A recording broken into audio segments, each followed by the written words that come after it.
All right. Welcome everyone to Avengers Assemble.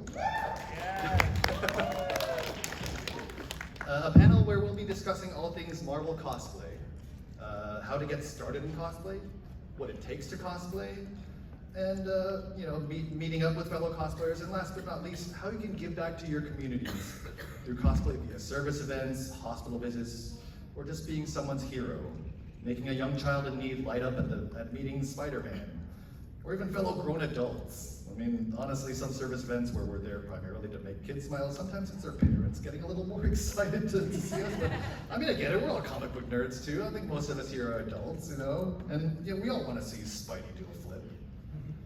But please don't hurt yourself, that's not why we visit hospitals. This panel is presented to you by the Avengers Initiative, a national fan organization of Marvel cosplay volunteers, of which our own Karen Kadich and I are officers. We're on Facebook as Avengers Initiative and on Instagram as Avengers Cosplay. And within the Avengers Initiative are currently 3 local chapters spanning the country. Since we're right here right now in California, you're in the home of the West Coast Avengers chapter, represented on our panel today by our wonderful executive officer, Kate Tidwell, and Tom Iwata, and Ron Alex. And it's a big state. It's got the most people in it, so we have a lot of volunteer members here and in NorCal, but we could always use more. And we're on Facebook as West Coast Avengers, and on Instagram as California Avengers, because somebody already took West Coast Avengers. Then midway across the Pacific, we have a chapter in the great state of Hawaii, appropriately called Avengers Mid-Pacific, of which our executive officer, Kobe Thornton, has graciously traveled far to represent here. They are on Facebook as Avengers Mid-Pacific, avengers.mid.pacific, and on Instagram as Avengers Mid-Pacific. And we have a chapter in the great state of Texas called lonestar.avengers. Unfortunately, our lovely officers there were unable to make it out to this WonderCon, but you can still check them out on both Facebook and Instagram at lonestar.avengers. And last but certainly not least, we're graced today by the presence of one of our beloved service partners and the director of UCI Health Regional Burn Center, Dr. Victor C. Joe, medical doctor, Master of Business Administration, and fellow of the American College of Surgeons. And I thought I'd kick things off by having our panelists here briefly introduce themselves, what they do and like to do in and out of cosplay or otherwise, and I'll start. My name is Brian Lee. I'm the head executive officer of the Avengers Initiative after joining the West Coast Avengers about 5 years ago. I mean, I found out about them 7 years ago, and I dragged my feet a bit with joining them, plus there was a little pandemic in the way, you might have heard about it. But normally when I'm not trying to rid Hell's Kitchen of kingpins, I'm also a graphic artist, photo retoucher, and a violinist with the Canyon Theater Guild, and hopefully soon to be the Santa Clarita Symphony as well. And, Karen, if you'd like to introduce yourself. Hi, I'm Karen Cottage. I live up in the Bay Area. My time that I would do outside of cosplay and enjoying things is working for the FAA. So I work at the main Air Route Traffic Control Center up there in the Bay Area in the communications. So basically the basement of a government building. You don't see daylight for each 8 hours. I only recently joined these guys for a couple years ago. I've been cosplaying for some time, and I don't want to date myself. I guess my first costume was back in '77 to dress up as Princess Leia. And after that, you kind of continue, you get into the convention scenes, and you see so many other people go, oh, that's a really cool costume. We need to try to make that one. So it's always constantly upgrading and continuing on. And all right. Thank you so much, Karen. Kate. Hello, my name is Kate Tidwell. I've been... Bring the mic a little closer. Oh, jeez. All right, there we go. That's better. So I've been with the West Coast Avengers since the winter? When did we join? 2022. And I've been cosplaying since like 2013. I hail from Chicago, Illinois originally. Nice. And that's where I got my start in cosplay at C2E2, which is happening this weekend. So cool, we all decided to come to WonderCon this weekend, which we love. And I typically cosplay, let's see, I have 3 versions of Jean Grey. I have Polaris, I have 50 Shades of Peggy, and some others. So I love being here. Yep. I'm so happy to be here, but yeah. Sorry. Oh yeah, There we go. there I am. In some construction equipment. That's from one of our events, actually.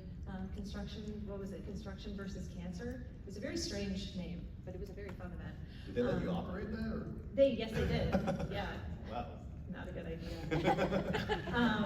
But yeah, that's me in a nutshell. I love cosplay. I love cosplay. I'm happy to be here. Thank you, Kate. Tom? My name's Tom Iwata. I've been with West Coast Avengers about the same length of time as Katie has been. I think it was With the 20 microphone? with same length of time as Katie has been. I think it was 2022. So going on about not quite 4 years, 3.5, 4 years. Outside of cosplaying, I'm enjoying the joys of retirement. So it's kind of like, prior to that, I was a numbers cruncher, which I'm kind of glad I'm not doing anymore. You probably notice, I mean, the bulk of my cosplays tend to be the webhead and kind of expanding outside the realm of the webhead, other Marvel characters. But I'm also branching out into the other fandom, the DC as well. I think a lot of us are both fans of both. Yeah. Not to pick one or the other. Yeah. But thank you, Tom. Ron? All right. Good afternoon, everyone. Thank you, WonderCon, for having us here. And my name is Ron Alex. I started with the West Coast Avengers in 2024, so I'm probably the rookie on this panel here today. But a season. But doing a lot of events throughout the years with the West Coast Avengers has really been a joy. On the daytime, when I'm not doing Avengers, I'm an accountant for the Los Angeles County. Yeah, really boring, right? Crunch numbers. But as you can see, also being Mr. Fantastic, Bucky, and sometimes I'm volunteering at a hospital next with Tom here as Miles Morales. Hell yeah. Hey, Katie, you didn't say what you did outside for your job. In a nutshell, I work for a science organization that saves fresh water in California. And thank you. And Kobe, please. Aloha, everyone. Aloha. That was weak. Try again. Right on. I'm from Avengers Mid-Pacific. I think I joined in 2014. Our founder, Cato, talked me into joining. He was like recruiting tons of people. Let's see. Oh, what was the other question? Sorry. Well, just introduce yourself. What do you like to? What do you do? What do you like to? Oh. What are your hobbies? Well, tell us about yourself outside of cosplay too. So I'm a 4th grade public school teacher. It doesn't leave a lot of time for hobbies, but on breaks I like to build stuff. So that's it. You know, made cosplay like a natural hobby. And Dr. Joe. Good evening, everyone. Thank you for the opportunity to be here. And it's probably obvious I'm not a cosplayer. In fact, what fascinates me about it is not only the fidelity of cosplay and the lengths that people do to really look like the characters, but I'm the exact opposite of cosplaying. I'm so self-conscious that I don't even dress up for Halloween. That's how self-conscious, so that's why the world kind of fascinates me. It takes somebody who, you know, you have to put yourself out there, and I think that's what's so important about, hopefully what I'm bringing here is what you can do with your hobby. It's very unique to be able to take a hobby that you have and then be able to do something that's not just for fun, but something that you can really touch other people's lives. And I think one correction is I was the director of the burn program at UC Irvine Health. I've stepped down from that position as of 2024, but I'm still intimately involved in the programs. And the West Coast Avengers have been an important part of volunteering at our burn survivor events. And I think one really poignant and very recent event really hits home why I think there's such an opportunity for those that cosplay. We recently had a young man, 5 years old, who was with us for several months. A very tragic situation, not only for his family, but for his own self, where he lost both hands and much of his face. He's a huge Marvel fan. His room was adorned with things like Spider-Man and the Hulk. And a lot of what encouraged him with the loss of the hands is that his mom bought him some Hulk hands, these big Hulk hands, and he would greet people with the Hulk smash, and he would just give him fist bumps with these. And nearing it just so happened that as he was recovering to almost the time to discharge, so that we could let him go out during our burn survivor picnic where the Avengers were there. I unfortunately couldn't be there, but I could vividly picture the scene they described for me when he got out there.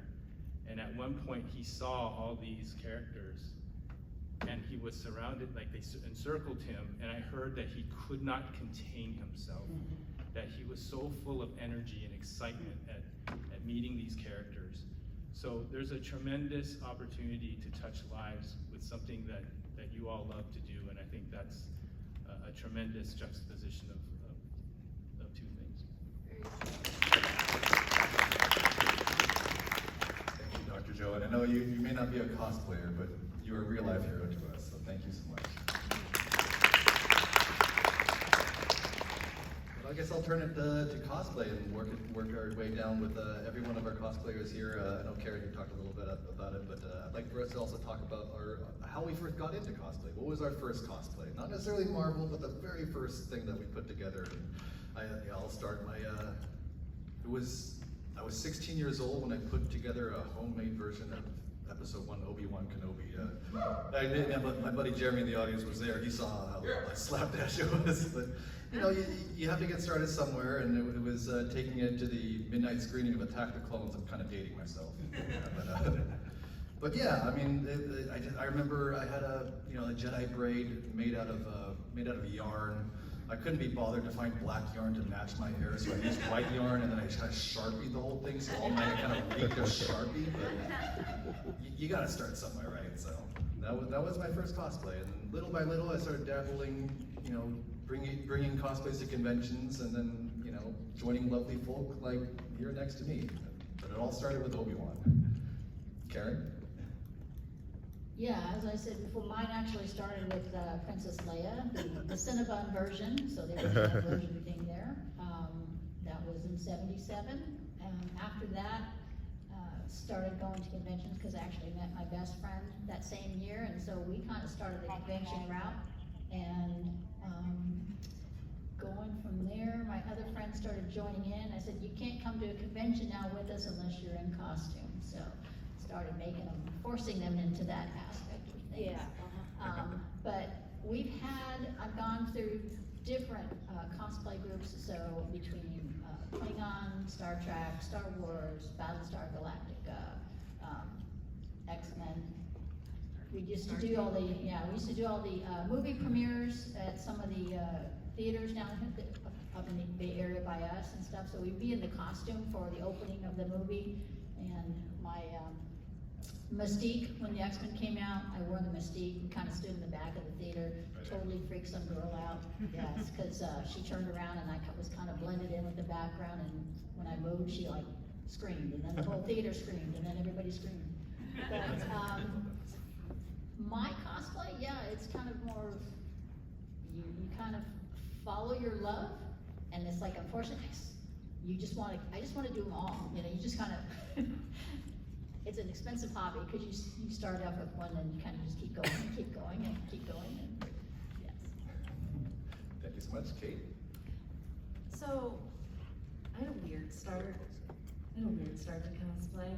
I really started in like founding. I was really into wartime, like the vintage community, and then Captain America came out, and then Peggy was in it. And so I really wanted to utilize some of my dresses from the 1940s, and now I think back, I'm like, that was a really bad idea to wear dresses from the 1940s to conventions thinking that they would last. So I would repurpose them into a captain, like a femme Captain America or a femme Bucky Barnes, really a Becky Barnes. And it really started from there. So it was really that love for wartime fashion and hairstyles that I kind of evolved into cosplay. So it went from founding to the femme version to actual cosplay. My first cosplays were Peggy Carter. So. Awesome. Tom? I think for myself, it dates back to when I was growing up. And when I was growing up, cosplay really did not exist. But I was pretty much a comic book fanatic, or comic book nut. Marvel, DC, Action Comics, that era when like Stan Lee, Jack Kirby, and those guys were still actually pushing a pencil and pen and drawing. As the years progressed, you know, junior high through high school, stuff like that, it kind of like, that passion kind of just disappeared, so to speak. I mean, I still was into it, but the passion really didn't exist until maybe shortly before I retired. And it's kind of like, well, what am I gonna do in retirement? And then the passion started to redevelop again. And it's like, okay, what can I do to give back to just my neighborhood, my community? And you notice cosplaying was starting to kind of take off. So I thought, you know what, let me explore this. And basically I've been doing that for the last 6 years or so. Sweet. Thanks so much, Tom.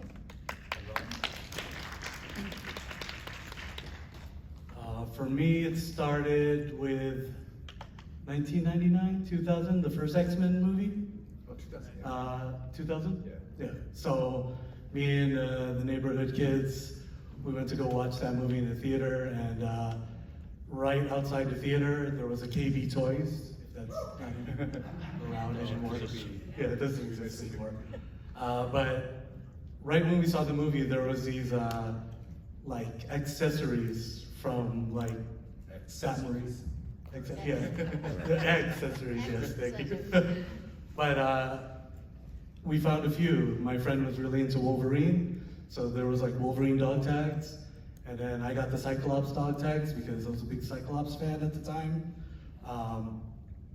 And then so there was, you know, when there was a time when there's no 3D printers yet, no Amazon where you can buy things. I don't know, what did we have to do? You know, like to kind of like play in the neighborhood, right? And be the character we wanted to be. You either have glasses, you just make them yourself, or whatever you can find. But that's the start of like cosplay. Like fast forward to everything, joining this club, I was like, well, what do you do? Like everybody seems like they have their own like what they like, and I was like, I don't know what I like because I like everything Marvel, so it's really hard to choose.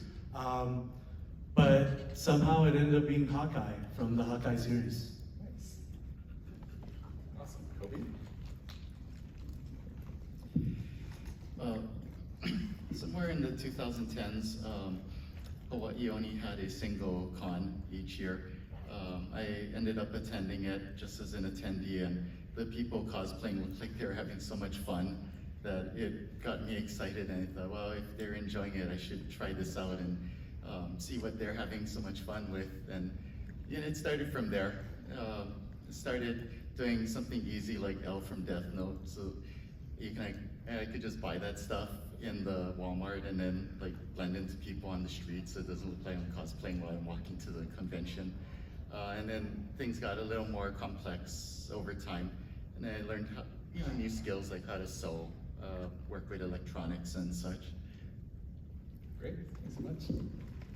And I'd like to pivot over to kind of a discussion about world service events, which I feel like any of our panelists here can chime in to, and Dr. Joe, we'd love your input from your side of things as well. Just from what we do, obviously we do so many different kinds of service events at, sometimes it's 5Ks for epilepsy walks, for Ronald McDonald House. Sometimes it can be a little bit more personal, like doing the in-hospital visits at UCI Health or for Shriners, which can be a little bit more challenging. Something that I think those of us who've definitely done them can speak to how soul enriching they can be, but also how challenging they can be, especially for, as Dr. Joe mentioned, some children who have been through real hell, and we want to, even in those situations, or even at 5Ks, which tend to be a little bit more joyful, we want to bring smiles to people, and I know it can also be a challenge in different ways in terms of staying in character too for a lot of these children who are young enough to think that actually is Spider-Man. I'd actually love to hear from the three gentlemen cosplayers here as well, because I know all three of you have been Spidey cosplayers, and I think we've all noticed Spider-Man's a favorite. Like Tom, I know I've been to the Foster Love event where like all the kids were like ignoring most of us and going like Spider-Man, So I know like you guys carry so much weight when you guys are Spider-Man. So yeah, if you guys could speak to that, like what it takes to sort of gear you up for that, and the extra level of energy it takes to portray the webhead. Yeah, both Peter and of course Miles, because the kids go wild for Miles. Yeah. Tom and Ron and Kobe, can you speak a little bit about that? Well, for example, I mean,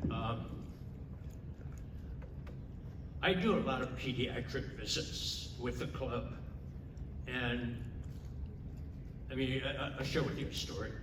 On one of our visits, I mean, it's very heartwarming to visit kids that are actually in the hospital, and just seeing their reactions when one of their favorite character walks in. I mean, what kid really wants to be in the hospital, right? So I mean, just they may not be in the best moods or anything like that, but as maybe superhero walks in, you just see their countenance totally change. I mean, it goes from sadness to, joy, excitement, totally on their face. And the story I was going to share with you is maybe a year and a half, maybe 2 years ago, we have a standing appointment visit at LA County General Medical Center. It used to be the USC County General up in Lincoln Heights. And there's a child services director usually at each one of these hospitals. She basically said, okay, we have one patient that we're gonna visit today. He did not want to see us. He didn't want to see any superhero, but his nieces and nephews were avid superhero fans. So he invited them to his hospital room. Let me back up for a second. He was determined to be terminal. I think he was 16, 17-year-old young man. So we actually went to his room, visited with his nieces and nephews. We sat on the floor for about 45 minutes. And I think his nieces and nephews were having a blast with us. And underneath his respiratory mask, even though he didn't want to see us, you could see the joy that was on his face as we interacted with them. Long story short, we get a call about 2 months later, 2 months after his visit, and again, he's a 16, 17-year-old young man. We got a call from the hospital that he passed. But so these visits, I mean, it's very heartwarming, very joyful, just seeing the experience, or just seeing what the kids are experiencing, but it's also emotionally taxing, or can be very emotionally taxing. Absolutely. Thank you for sharing that. And I know a lot of us have felt that. And by the way, of course, I'd like the ladies to speak to that as well. I know you also have a lot of experience, especially Kate. I know you and I, we've done a lot of the ones at Shriners, as well as LA General. A lot of kids who, at least with LA General, I know we have monthly visits there where we often see the same kids who are still there, and it can be very taxing, or I shouldn't say taxing, but much like as Tom said, it can be very emotional, but at the same time, it's just, if you can speak a little bit to your own experiences too of what it takes to kind of prepare for that, as well as sort of process that yourselves. Yeah, it's nothing can prepare you sometimes for what you're going to see, but you have to kind of go in with an open heart and know that you're there for someone else and not let it consume you. Because sometimes we're seeing kids they're there because they tore their ACL from a soccer game, and they're just really mad because they can't play sports right now. But then you do see situations, like Tom was saying, where it's a terminal situation, it's degenerative, and it's really hard. In terms of what you do to prepare for it, it's very hard to say what one can do to prepare for it, but just, like I said, know that you are going to help someone else, and that's really what counteracts anything that you could be feeling at that time. I could go on and on about what we give to these kids when we get there, and it's not just like the joy of seeing Peter Parker or Miles Morales or whoever it happens to be, but we're also giving them so much that they can do for themselves. So often, I was talking to one of our other members, Ben, about this earlier today. We're giving these kids autonomy. We're letting them say, yes, you can come into my room, because so often they can't say no to someone who's, the social worker comes in, they can't be like, no, I don't want to see you today, or the OT, they come in, they can't say no, but they can say yes or no to us, and I think that's really cool. And that kind of helps me prepare, we're giving them, we're that option, we're that yes that they can have, because so often they can't say yes to anything, it's often no. And that kind of drives me to do what we do every day, or once a month. Thank you so much. Yeah, absolutely, Ron. All right, let me tell you something, Red.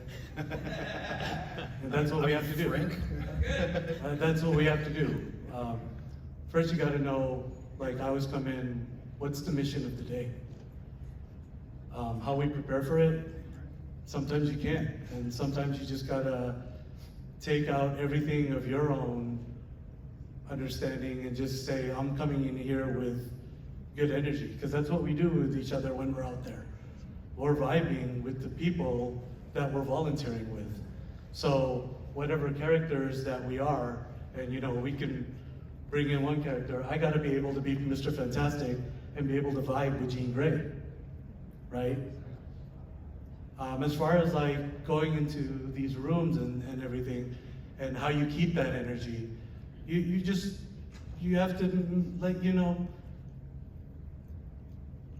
help them forget about what's going on in their current situation. So we would ask things of well, what's your favorite subject in school? Or what's your favorite video game? And video games is a really hot topic with some of these kids, because a lot of them are into Fortnite, and a lot of our Marvel characters are in Fortnite. So it's easy to play off of that. SMO, so what's your favorite thing to do about that game? And even in those split moments, when, I just quoted to Daredevil over here, that's what we do. We have to reference the movie codes, and that lets out the air for our other volunteers. So it's oh, now I can play to what Frank Castle's doing. I would never dress as Frank Castle to a hospital.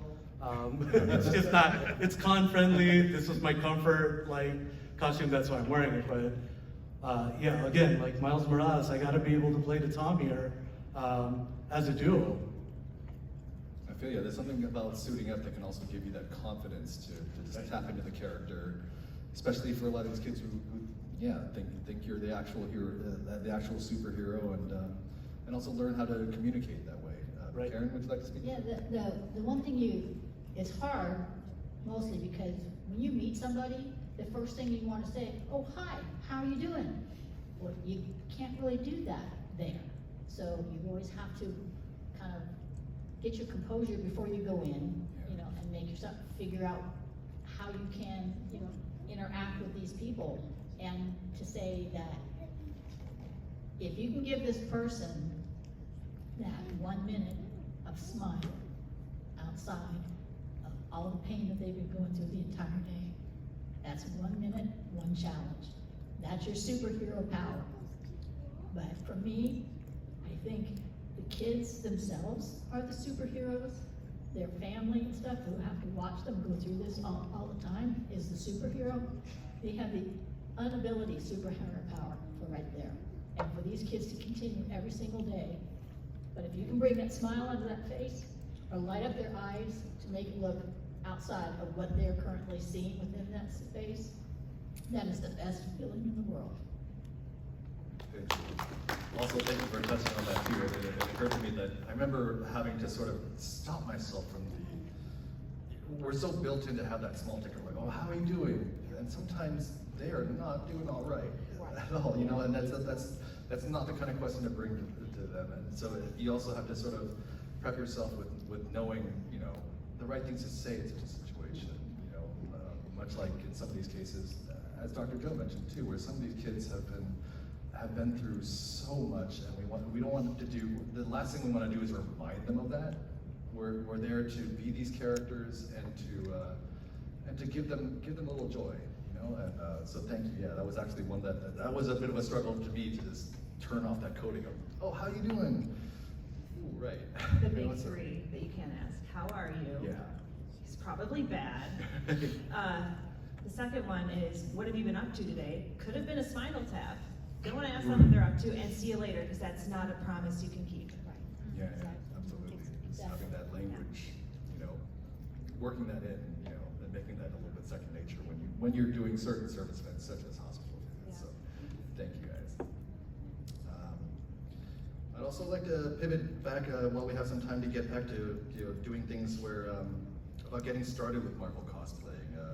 I actually have some slides here from the book Cosplay the Marvel Way by honorary member Judy Stevens, a producer at Marvel and co-founder of Women at Marvel. But I'd like to take this discussion just a little bit into you know, helping those who might be a little trepidatious around cosplay. I think as cosplayers who also I'm sure have friends who don't cosplay, but who express a lot of interest in it. I think we've all heard people's trepidations of just, oh, I don't think I'm the right body type, or I don't think, you know, or people get very self-conscious about what skills they have, what constitutes cosplay. I think we've all heard people who gatekeep, oh, if you bought your cosplay, that isn't cosplay. That's absolutely not true. You know, and not all of us, not every one of us has all the skills to make everything. You know, Look, I've been cosplaying since 2002, and I'm still terrible with a sewing machine. So, yeah, if you guys can speak to a little bit of like, about the ways that people can gatekeep around cosplay, and also the things you want to do to sort of encourage people to get past their fears about dipping their toe into it. I know there can be a lot of trepidation right now with just also how look, we've seen some incredible work that some cosplayers have done, but also at the same time, if it's something that people just want to dip their toe into, much like we all did. You know, I'm thankful for you all sharing about, you know, how you first stepped into it too, and how sometimes it's not, we don't just jump in the deep end. You know, it's also about making friends with people who have those other skills, who might have tips about foam smithing or have a 3D printer. Not all of us have a 3D printer, so I invite you guys to sort of chime in on that. Thrift stores. Oh, yeah, absolutely. Thrift stores. Find a lot of the stuff that you're looking for. I usually take a picture of the character and whatever costume that they are, and you just kind of take a wander through thrift stores. You'd be amazed at the things that you can find and put together based off of that. And no, you don't have to be perfect, because this is not a perfect world, and cosplaying is not a perfect science. You go with the flow. You go with what you like, what you feel good with, it's very much easier that way. And it's like, tough skin, when people say, well, that's not exactly correct. Well, that's my version of it, okay? You know, none of us have that $1 million checkbook thing that, you know, the movies make, but you do what you can. And like you said, meeting other cosplayers, finding other directions and stuff that people know and how to go to, that would be for you guys. Yeah, I feel like all of us probably have something that we don't know how to do, but we know other cosplayers who do. And you know, that's part of the reason why you want to join an organization like ours, or just make friends in the cosplay community, because not all of us have the same resources. We can cross-pollinate and kind of teach each other. I've learned so much about cosplay from the community, and I wouldn't be able to do it all myself. Like I said, I still don't know how to run a sewing machine, so, or I don't know, I need to get better at that. But also for people who, yeah, like, for what it's worth, please never feel shame about buying a cosplay. There have been some incredible This has been cosplays. bought, this was bought. I didn't have the time to do this, so. There you go. Yeah, and so also I think you know, you can always buy a costume and then zhuzh it up in some way, sort of make it your own. I don't think I've ever bought a cosplay that I haven't always done something. Sometimes something doesn't work or doesn't fit right, so you have no choice. But you know, something to sort of add a little bit of flair to it. There's always something. There's always something else. I'm sure any one of you can speak to, like even all these awesome cosplays you're wearing right now. Something else you're thinking, oh, maybe next time I'll add this, or you know, I like to say that cosplay's never done. It's just abandoned. You know, at some point you wear it for the last time and just move on. But there's always something that you thought you could add to it. So, yeah. Yeah, Kobe, if you could speak too, because I know you have this awesome Shang-Chi today, but you also, the umbrella idea, like just the way you can work in the 10 rings is, you know, speak a little bit to how, you know, to adding to your cosplays. Having fun, Yeah. having fun. So like, I bought the jacket. You know, like when I first started cosplaying, the only reason I learned how to sew was it was so expensive to buy a cosplay on like Etsy, but that has gotten, or that's changed over time. There are outlets that will sell you a pretty decent cosplay and for a decent price, and then you just have to go and alter it to fit you and make you comfortable. Like in this case, this jacket was a little too short, so I just altered it so it would be a little longer. My friend is an artist, so we're like discussing like, you know, somehow I want the rings to be like floating around. I don't want them falling off my arm. So then she was like, hey, I have a red parasail. Like, maybe you could like tie it on and spin the rings around. So I was like, oh yeah, that's a great idea. No, I just saw that this morning for the first time. I was like, that's such a brilliant idea. For one thing, especially for a hot day like this, you got shade. But you know how Shang-Chi, there's a scene where the rings are just flying around him, and it sort of emulates that idea. Because I've also cosplayed Shang-Chi and been like realizing that it's just cumbersome to have them all on the arms and the way they just sort of, yeah, you know what that's like, clacking all around. So I love the idea that you added to your Shang-Chi costume this time around. So. Oh, thanks, man. But, you know, if you're getting into cosplay, like I would say join a community that's like supportive, which, you know, the Avengers Initiative is one of those communities. That's part of what it's the community that got me to stay in the hobby of cosplaying. Like one of my first cosplays, it was just Magneto's helmet, and I used like dryer tape, and it was like Eric Lencher's suit from X-Men First Class. So I thought like the Avengers people would be like, oh, you can't come into our photo shoot. And then like one of them was like, oh, Magnus, you know, come on in. So then it kind of encouraged me like, oh, wow, it's cool. I can change things here and there and make things better. And you know, here I am like years later. Yeah, it's all about making friends, getting ideas from people, you know. There's, you know, the best artists take ideas a little bit, but, you know, make it your own, you know. I've heard that from a lot of people too, who just feel oh, I don't want to steal your idea. No, please, take it. Probably wasn't my idea in the first place. Somebody else has done it. You get a lot of ideas too, just from seeing fellow cosplayers. And look, most of us are very friendly people. That's why we do this, you know. We want to connect with people. We want people to be able to enjoy these fandoms, and yeah, cosplayers can be such a great resource for all the aforementioned things too.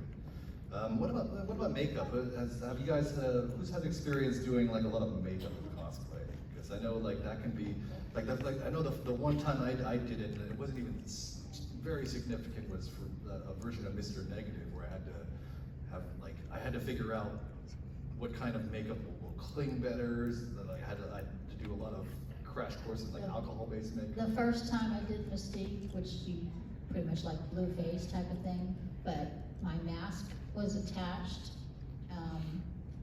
using latex instead of spirit gum. It took forever to get that off without trying to rip my face off. So I have all kinds of sympathy for all these actors who actually do all this stuff, but then again, they have the professionals helping them putting it on and taking it off. If you're doing things yourself, try to make sure you really take care of your skin and use the right elements and the right elements for removal, because yeah, you don't want to go to the hospital with a blue face and half red because you just like rip your skin off. Because then you look like Deadpool. Well, I feel it was like the aforementioned Mr. Negative with the alcohol-based makeup. It was a makeup professional who taught me about, like, oh, that'll help it really cling to your skin. And then I learned at the end of the day how much of an ordeal that was in the shower. I would like scrub and scrub and scrub and come out and look at the mirror like, oh, I missed so much. It's just, yeah. So sometimes you gotta. Allergic reactions too, so be careful with what you use and make sure you do test things before you test it on any place else, because if you start having allergic reaction, Absolutely. you don't wanna. And if it's gonna be an ordeal to take off, just be aware that the next day your skin might be a little sensitive. Yes. So you gotta par for the thing. Sometimes that's why I'll wear that on the last day, so my skin doesn't have to go through too much. So. I think another thing that people need to consider too is that we are now in a day and an age where you can Google exactly what makeup people are wearing in movies, especially for female characters, and that's great and all, but if it doesn't match you, you're gonna look crazy. And so I always encourage people to find something that looks good on you, instead of trying to be like, especially in the Peggy community, she wears red velvet, right? On her lips by Besame, and that's like the gold standard for red lipstick for the 40s. But if it doesn't look good on you, wear a red lipstick that's going to look good on you. You want to feel confident, and no one's going to be like, is that red velvet? Well, maybe some people will, but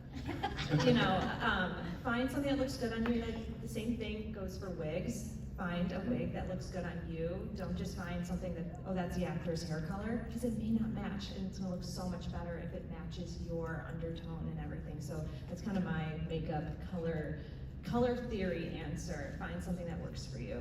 No, thank you for talking about wigs too, because I've only worn a couple of wigs with different cosplays. If there's any way that I can avoid wearing a wig with a cosplay, I will, because I'm sure those of you who've worn them know how uncomfortable they can be. It's just, but Fun though. Oh, I'm sure they are. You have awesome wigs, but part of that is also, much like with makeup, you have to try it out first. Make sure it fits your head. My head's enormous, so sometimes it won't fit correctly to me. But much like Karen said, also just make sure. Any of you guys who have allergies, don't put it on for the first time at the con. I'll always do a makeup test. Always do a hair test.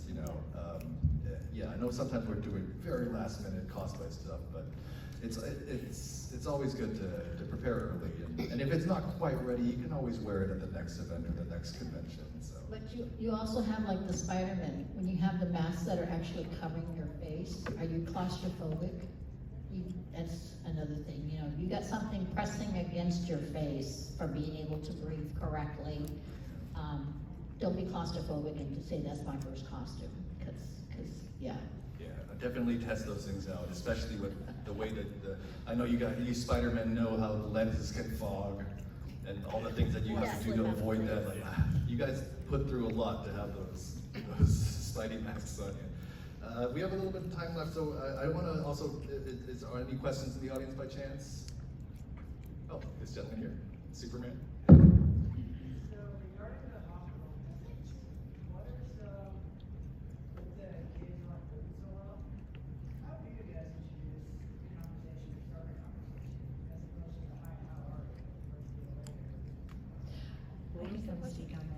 Sure. So the question was, how do you go into a room where you know the kid is not doing so well?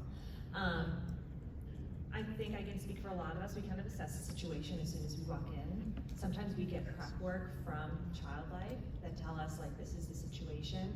They really love Spider-Man. So if that's the case and we have a Spider-Man with us, guess what? Rod, you're gonna go in first. Like, And you're gonna kind of be like, you know, just start with the regular salutations and just start talking about their character and what they did that day. Maybe it's like, so good to see you. I just came in from Mr. Stark's, you know, office or whatever, and just kind of starting it off from there and just keeping it positive. And it really, you know, you kind of, I wish there was a template for that, but we really, it's case by case. So. Thank you so much. Anyone else by chance? Right here, Fred. Oh, right here. How does someone, a cosplayer, join your group? And aside from cons, do you guys have regular meetings when you gather and do things together aside from the events? Sure. Actually, yeah, at least with the West Coast Avengers, Kate, could you speak to a little bit of that for anyone who might want to join the local chapter?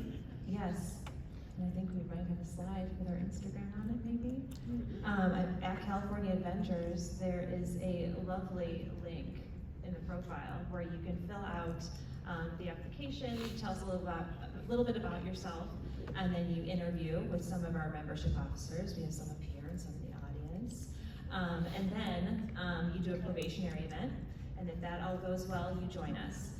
You're required to do one event per year, and then from there we don't have regular meetings. We might have one, maybe 2 a year. Not a huge commitment, but the more events that you do, the better. And that's not like you better do this, but like they're very fulfilling, and we have such a good time, and you meet some really great people along the way.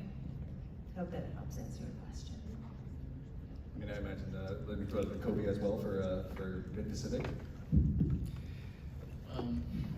So in Mid-Pacific, things are a little different from California. The health laws in Hawaii don't allow us to go into the hospitals per se. Before, we used to be able to go into like a room and people would be able to come into that room.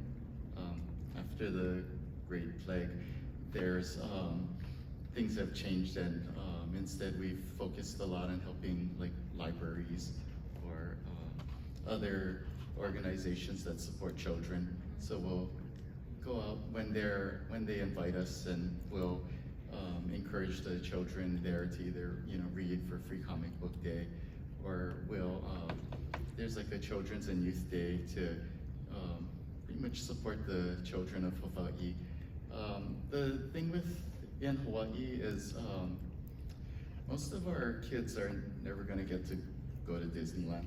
So like for our club, when we come out as those characters, it's this huge opportunity for them. It's this big thing, and they really, it makes you feel good when you bring like these smiles to the faces of the children. You brighten up their day, you brighten up their parents' day. Sometimes their parents get into it too, and they want to, ask you questions as if you're the character. So that's what we do volunteer-wise. With our members, we don't have meetings that we force people to go to per se, but we do have outings that we invite people to. So we have like photo shoots that we'll do around the island, and we'll invite people who could be a prospective member as well. Yeah, I do love the photo shoots that you guys host. I have slides here. I had a question for Dr. Joe. So for people who are not part of our group that are interested in, if they're in part of another cosplay group or something, that would want to try to work with the children's hospitals and stuff for being able to do what they do you have certain people that they would have to contact, or do you recommend them go a certain route for that? So it depends on if you have a contact with a program within the hospital. Then you would, for example, for the burn program, we have a burn program leadership. For us, Che is our contact person, Che Ashley. But you can go through that person to get involved, and then they will help you navigate whatever hospital-specific rules there are. If you contact the hospital directly, a lot of times that would be through a volunteer office. Because if you come in through the volunteer office, offer what it is and how you would like to help, then usually you would go through the process to become an official volunteer, and that'll allow you to have the contact with the patients. But I just wanted to add that it's not a one-size-fits-all, and you don't have to, you've heard many different levels of how to get involved, and I would say if you want to kind of dip your toe in, you get involved with a larger group going to an event and maybe go to a celebratory event, because that one's going to be a little bit more lighthearted and for survivor events where you're not worried about dealing with most of the time bad situations, because if they're going to show up to a survivor event, normally they're in a place where they're going to be okay among people. And if you go in a larger group, then you can see how the interactions go, you can learn how it is to interact, all the way up to, I would say, the most intimate and the ones that require, that was a great suggestion, touching base with Child Life. They are a wealth of information. If you're going to visit children, it's going to be a one-on-one or maybe a 2-to-1 where it's a little bit more intimate. You're going to be doing a lot more talking. And then I do want to say that there are, for example, in Burns and in other survivor programs, we have peer support, and in those situations, there's programs that teach peer supporters who you would think they would understand. They're speaking to people who have gone through the same thing. They still require some training. And then even for burn survivors, there's training for them because you can anticipate the type of questions you're going to get as a burn survivor. So how do you respond when people say, why do you look like that, right? You teach them how to respond. I think same way when you do hospital visits, enough of the situations are similar that you can start helping one another by actually having scripted things for different situations, for icebreakers and different situations like that. So I do think there's a lot of room for how to get involved and the levels, different skills that you can work with one another. And again, my appreciation to all of you. It's a tremendous blessing to our patients to have you come. Thank you so much, Victor Joe. I think, I think we've run out of a little time here, but I guess we'll end with that. And thank you so much for sharing that. And, thank you so much, everyone here on our panel, for everything that you added to our discussion. And thank you many of the Marvel cosplayers here who also were part of our group shoot a couple of hours ago. So, which we'll have the photos from that out soon. But this was our photo from last year, and we had a great turnout this year. So. Once again, thank you everyone, and yeah, just, if you have any other further questions, you can always reach us out on our socials, and these lovely people will also, yeah, they can help you with anything you need to join us. So please do consider it, and thank you.